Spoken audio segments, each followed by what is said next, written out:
Assalamualaikum warahmatullahi wabarakatuh. Di video ini kita akan membahas tentang struktur, kontrol, kondisi, dan keputusan.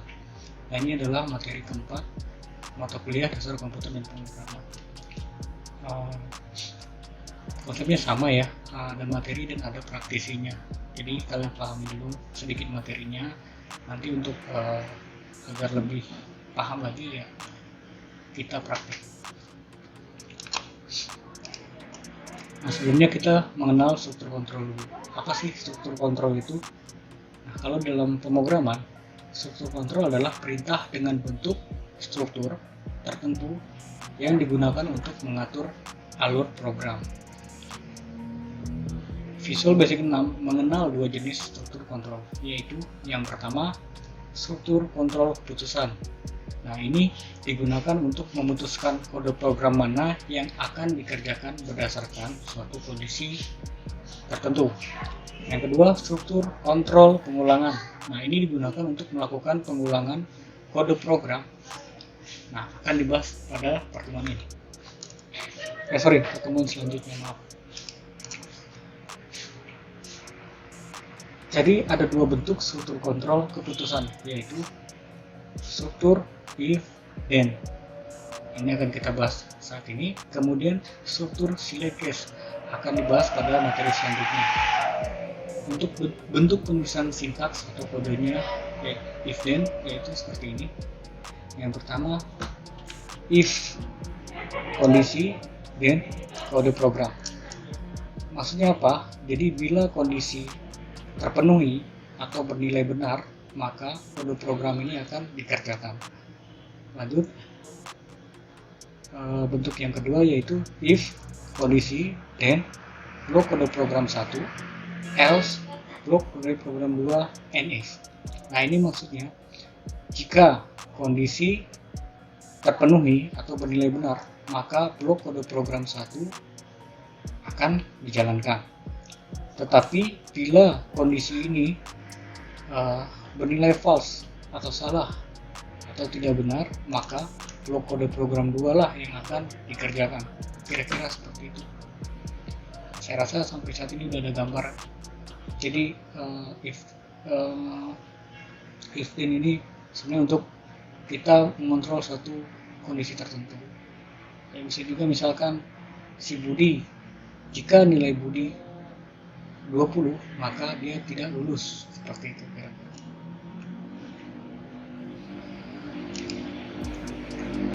Oke, setelah kita membahas materinya, sekarang kita coba untuk membuat program struktur if then. Yang pertama, kalian buka dulu kembali project latihan yang lalu, kemudian tambahkan form baru ke dalam project. Ya, oke, saya coba buka. Nah, ini ya, kita buka latihannya, tambahkan form baru ke dalam project. Ini ada 3 form.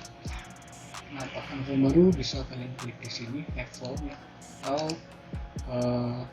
di sini bisa juga add form.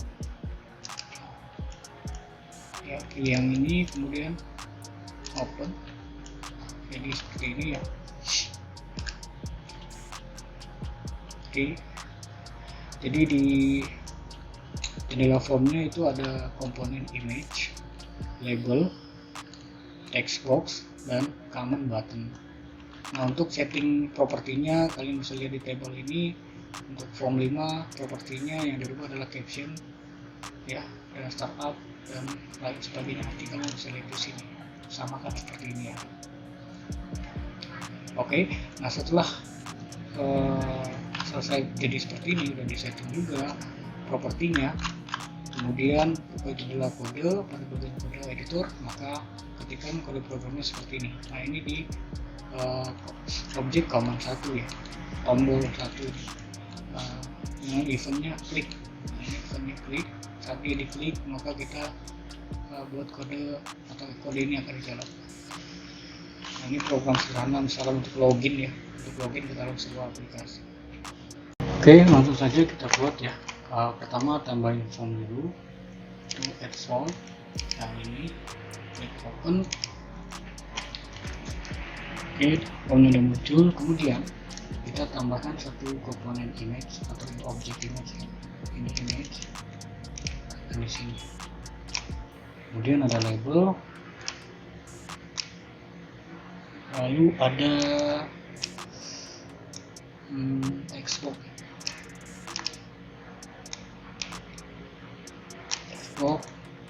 kemudian tombol atau button. Nah, seperti ini. Kemudian untuk propertinya kita set, pertama form dulu ya, form, lihat ini form, kita set captionnya menjadi struktur if then.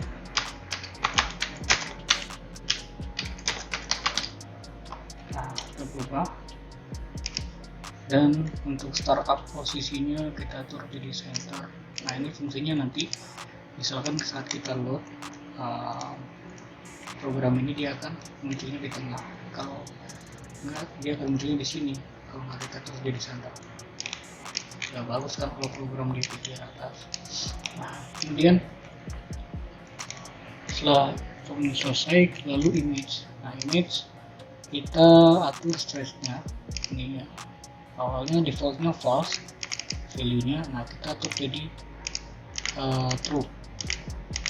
Ini fungsinya untuk apa? Stretch ini untuk agar nanti gambar yang dimasukkan itu dinamis, menyesuaikan ukuran dari frame image ini.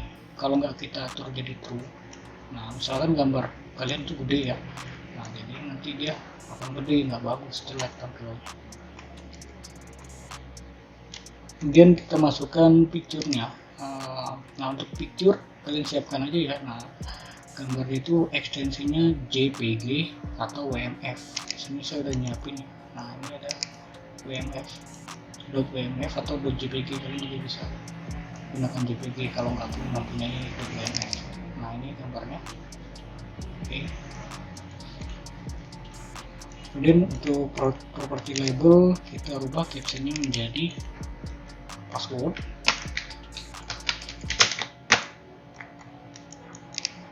Objek teks yang akan kita rubah adalah password karakternya. Teksnya kosongkan dulu aja, teksnya kosongkan. Kemudian password karakter. Nah, ini ya. Jadi kita rubah jadi bintang.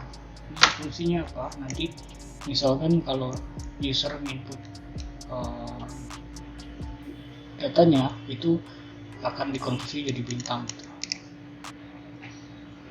Yang kelihatan itu bintang. Kemudian untuk command button yang kita rubah yaitu captionnya jadi oke. Dan defaultnya true.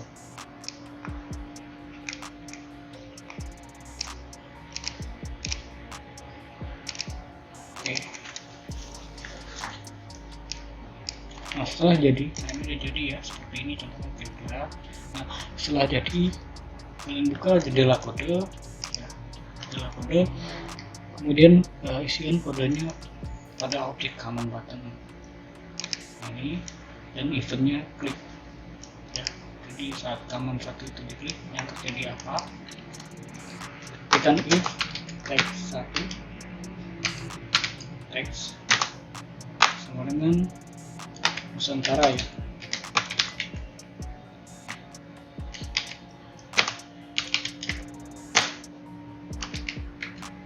Image 1 visible-nya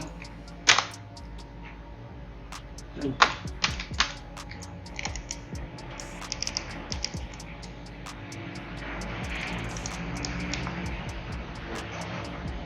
Jadi seperti ini kira-kira. Oke, sudah selesai. Coba kita jalankan ya.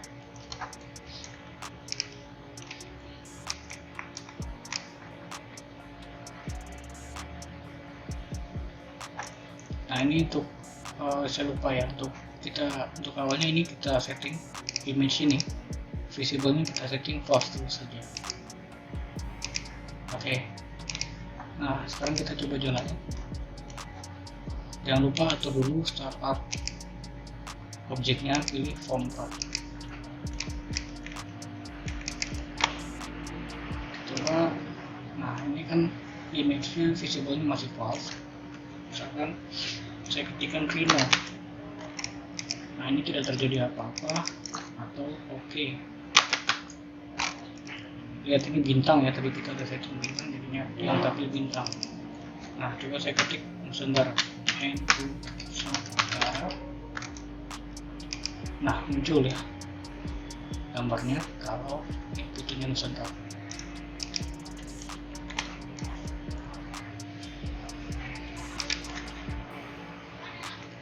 Oke, nah lanjut untuk tulisan kode programnya. Nah ini adalah kondisinya. Jadi kalau kondisinya teks, isi dari teks 1 adalah Nusantara, maka kode program yang dikerjakan adalah ini ya. Nah ini tampil kan.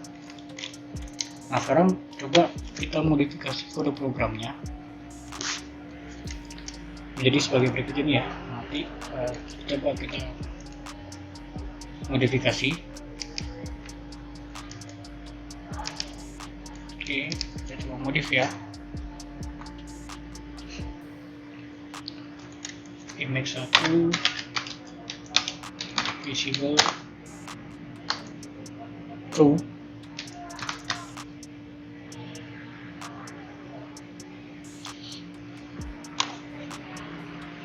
Nah, ini dia dulu.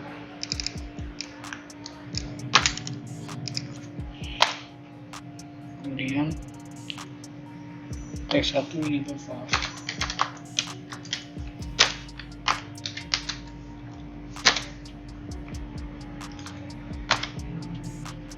Command 1 ini false.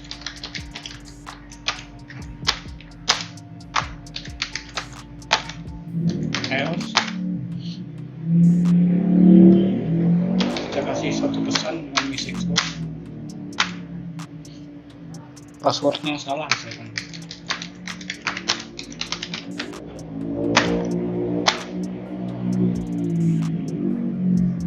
Kita kosongkan teksnya.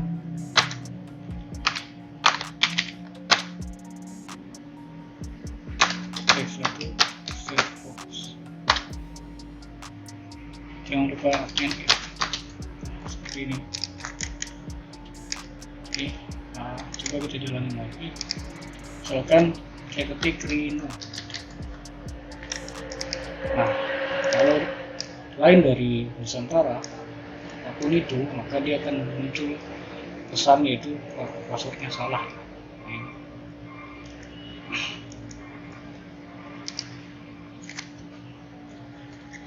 Nah kalau saya ketikkan Nusantara sesuai dengan yang kita kasih kondisinya Nusantara, maka image 1 tampil ya. Kemudian teks 1 ini bolehnya false. Nah ini nggak bisa saya apa-apain lagi karena ini nggak aktif lagi, dan command 1 pun enable false, ini nggak bisa saya. Seperti itu kira-kira ya, paham sampai sini. Jadi di sini ada satu kondisi dan dua statement yang akan dikerjakan. Kalau kondisi Nusantara, statement ini dikerjakan, ini juga dijalankan, kode program ini juga dijalankan. Jika tidak Nusantara, ya else lain pada kondisi ini, maka message yang akan dijalankan adalah tampilkan message passwordnya salah, kosongkan teks 1 teksnya, dan set fokusnya ke teks 1. Saya ulangi sekali lagi, misalkan Anto. Oke, nah lihat passwordnya salah. Saya klik OK, nah, teksnya kosong dan fokusnya pindah ke password. Oke, sampai situ paham ya? Udah mulai paham sedikit-sedikit, kita lanjut. Nah ini jelasan kodenya kalian bisa baca. Kurang lebih sama seperti yang saya paparin tadi. Nah ada catatan tambahan di sini. Teks Nusantara harus diketik huruf kecil semua. Ingat, data string bersifat sensitif, jadi kalau ternyata hurufnya kecil semua ya harus huruf kecil semua, jangan sampai ada n yang besar nanti ya. Nah agar passwordnya tidak bersifat sensitif, kita bisa modif pernyataan kondisinya menjadi if else teks 1 teks Nusantara ya. Nah ini bisa Misalnya kita mau if case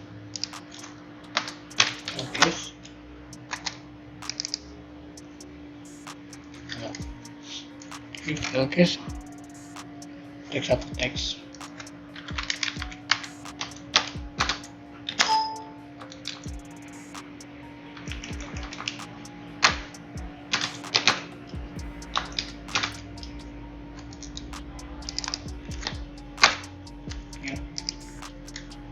Nah, jadi apapun yang kalian ketikkan, misalkan pakai caps lock atau huruf besar, dia tetap jadi huruf kecil. Misalkan gini, saya coba pakai caps lock, Nusantara, semuanya ini caps semua ya, saya ketik oke, nah dia tetap berhasil seperti itu. Nah, fungsinya adalah untuk mengkonversi semua string yang diinput ke teks satu teks menjadi huruf kecil, walaupun user inputnya dengan huruf kapital. Nah, ada tantangan, ada challenge di sini. Coba Anda modifikasi struktur kontrol dan kode program yang tadi, sehingga seorang user hanya mempunyai 3 kali kesempatan untuk mengetikkan passwordnya. Setelah 3 kali kesempatan dan passwordnya masih salah, maka program akan otomatis berhenti. Bisa ya? Nanti kalian coba challenge ini.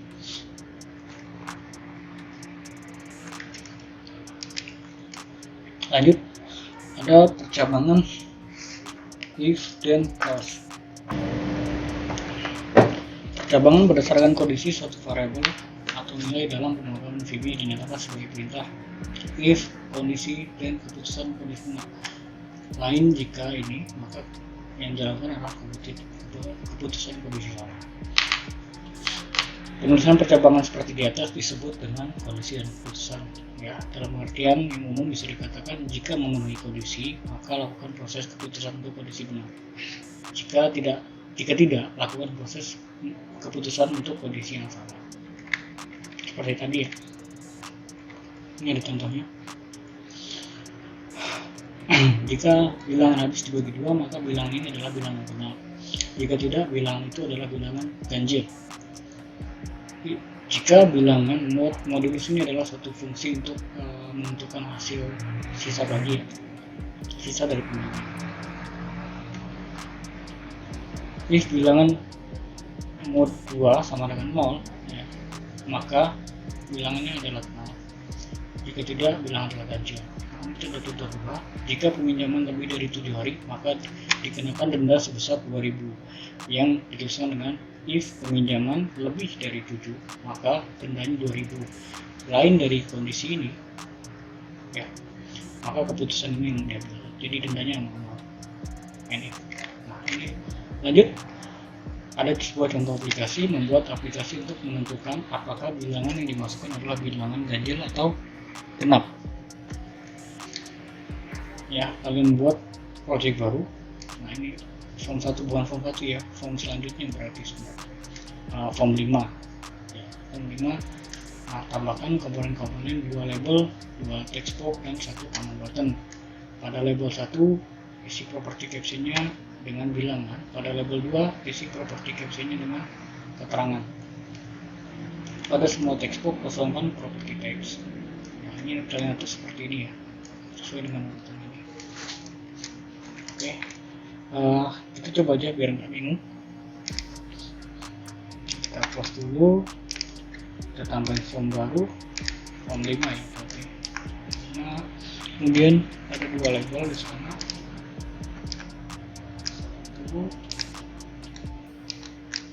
Sorry.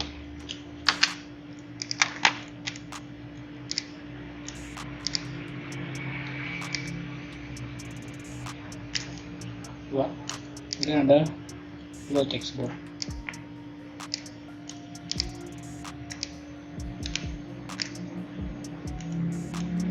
Nah, ada tips di sini, misalkan kalian untuk merapikan komponen ini, misalkan harus ukurannya sama ya. Nah, kita bisa seleksi. Yang terakhir adalah parameter untuk ukuran yang akan disamakan. Contohnya saya ingin teks 2 ini sama tinggi dan lebarnya dengan teks 1. Saya klik teks 2 dulu, lalu saya kombinasikan dengan CTRL, saya klik lagi, kemudian klik kanan atau format. make same size, kemudian pilih both ya, ini tinggi dan lebarnya sama. Nah lihat, ini ukurannya jadi sama, agak rapi ya program kita itu. Kemudian tambahkan lagi di sini command button. Oke, untuk labelnya captionnya jadi bilangan. Oh, oke. Nah ini keterangannya. Oke, ini teksnya kita kosongkan. Untuk command satunya jadi captionnya oke. Oke, kita coba masukkan kode di command satu ini. Add eventnya saat dia diklik ya. Kita buat variabel lokal bill sama dengan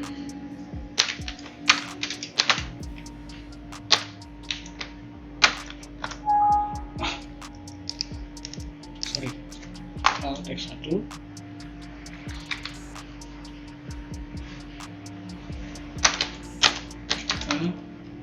bill 2 sama dengan 0, maka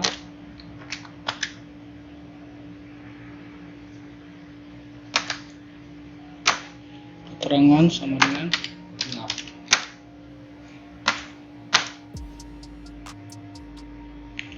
Else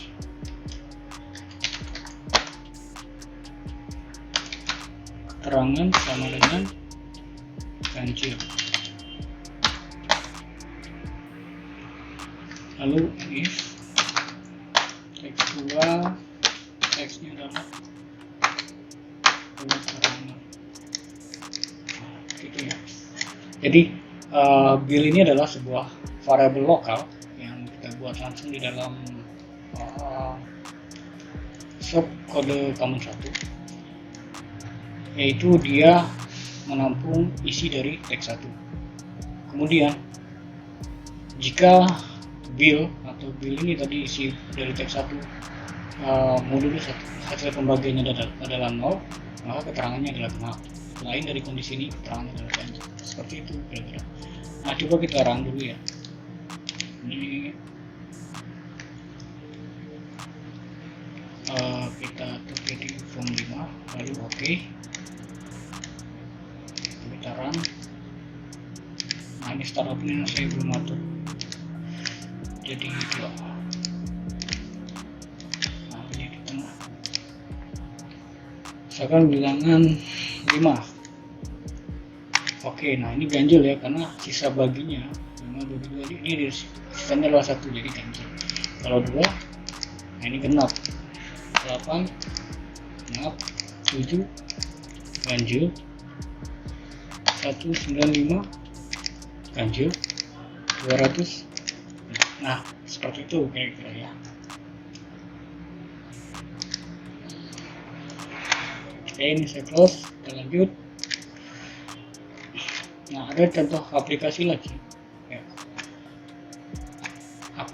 Ini program mengecek bilangan yang dimasukkan bilangan atau ganjil dengan cara jika bilangan habis dibagi 2 maka bilangan tersebut genap, jika tidak bilangan tersebut ganjil. Ini hampir sama ya, sorry ini yang tadi harus sama dengan yang tadi, sorry ini masih tadi. Nah ini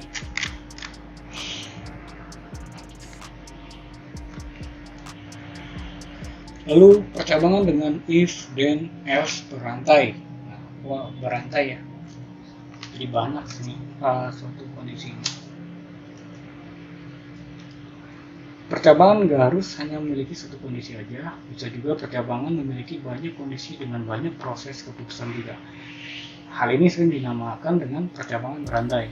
Nah, percabangan berantai secara umum ada 2 macam yang dijelaskan dengan yang pertama, jenis percabangan berantai dengan hanya satu kondisi yang bisa terpenuhi.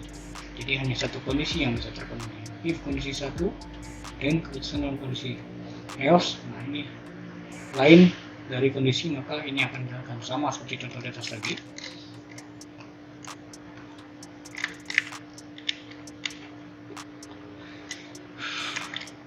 Lanjut ya, else, if,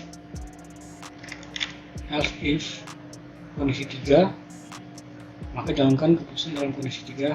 Else if kondisi 4, maka jalankan dalam kondisi 4. Else keputusan yang lain dari yang ini ya, 4, 3, 2, 1, maka keputusan yang lain yang akan dijalankan. And if ada 4 if, jadi akhiran if harus dapat. Nah, yang kedua, jenis percabulan rantai dengan banyak kondisi yang harus dipenuhi. Ini kan hanya satu kondisi, ini satu kondisi aja. Oke, kita lihat. If kondisi 1, maka keputusan dalam kondisi 1 akan dijalankan. If kondisi 2, maka keputusan dalam kondisi 2 yang akan dijalankan. If kondisi 3, maka keputusan dalam kondisi 1, kondisi 2, dan kondisi 3 yang akan dijalankan. Else, lain dari kondisi yang di atas, keputusan dalam kondisi 1 dan kondisi 2, tetapi tidak dalam kondisi 3. And if. Nah, ini ada contoh-contoh. Menentukan nilai A, B, C, D, E dengan syarat nilai A lebih besar dari 80, nilai B lebih besar dari 65 dan kurang dari 81, nilai C lebih besar dari 55 dan kurang dari 66, nilai D lebih besar dari 40 dan kurang dari 56, dan nilai E kurang dari 41 dapat disusun dalam perkembangan rantai seperti ini.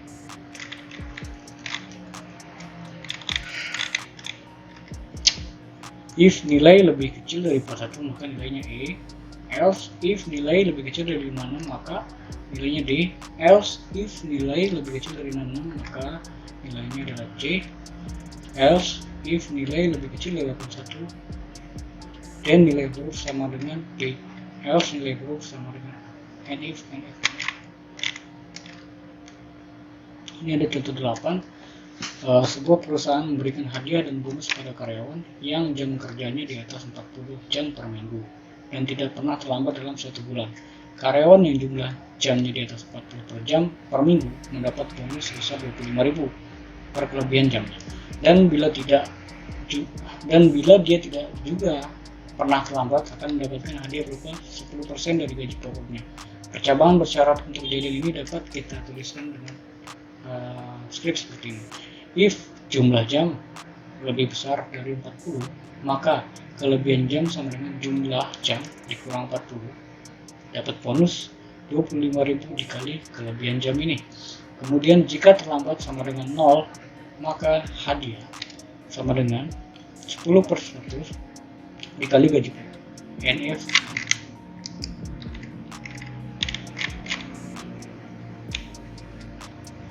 Oke, ini adalah contoh-contohnya. Nanti kalian coba bisa improve sendiri, coba kalian bikin form dan buat suatu komponen dari form, dan coba kalian buat suatu program yang menentukan nilai mahasiswa, atau juga nanti kalian kerjakan juga ini sebuah program yang menentukan bonus untuk karyawan jika dia lembur atau tidak pernah terlambat. Itu. Oke, mungkin di pertemuan 4 cukup sampai sini. Jika ada pertanyaan, kalian bisa tanyakan ke saya. Kita lanjut minggu depan untuk mungkin selekes. Baiklah, terima kasih atas perhatiannya. Assalamualaikum warahmatullahi wabarakatuh.